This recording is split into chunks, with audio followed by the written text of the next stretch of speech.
Manjummel boys the way Malayalam films are creating magic are இர்ரீப்ளேசபிளுங்க. அந்த விதத்தில் வந்து இந்த படம் தனக்குன்னு ஒரு தனி இடத்த பிடிச்சிருச்சு அப்படின்னு தான் சொல்லணும். மந்த் இப்போ தான் ஸ்டார்ட் ஆகிருக்கு இந்த வருஷத்தில். பட் சோஃபார் நான் பார்த்த பெஸ்ட் ஃபிலிம் ஆஃப் 2024 என்னை இப்போ கேட்டால் மஞ்சுமெல் பாய்ஸ் தான் சொல்லுவேன். கொஞ்சம் ரீவெண்ட் பண்ணி பார்த்தா குணா படம் கமலஹாசன் சாருக்கும் இளையராஜா சாருக்கும் அந்த படத்தினுடைய இயக்குனர் சந்தான பாரதி அவர்களுக்கும் வாலி அவர்களுக்கும் to the whole crew of Guna ஃபிலிம்க்கும் ஒரு மலையாளம் இண்டஸ்ட்ரியிலேருந்து ஒரு ட்ரிபியூட்டாக ஒரு படம் கொடுக்க முடியும்னா அந்த படம் மஞ்சுமெல் பாய்ஸ் தான்.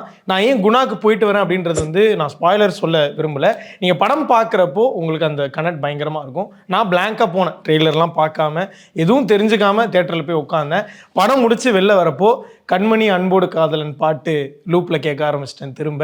இன்னொரு பக்கம் குணா கேவை போய் பார்க்கணும் கொடைக்கானலில், குணா படத்தை இன்னொரு தடவை ரீவாட்ச் பண்ணணும் அப்படின்ற மாதிரி அந்த வைப்புக்கு நம்மளை எடுத்துகிட்டு போயிட்டாங்க. அந்தளவுக்கு ஒரு அழகான ஒரு படத்தை கிரியேட் பண்ணியிருக்காங்க.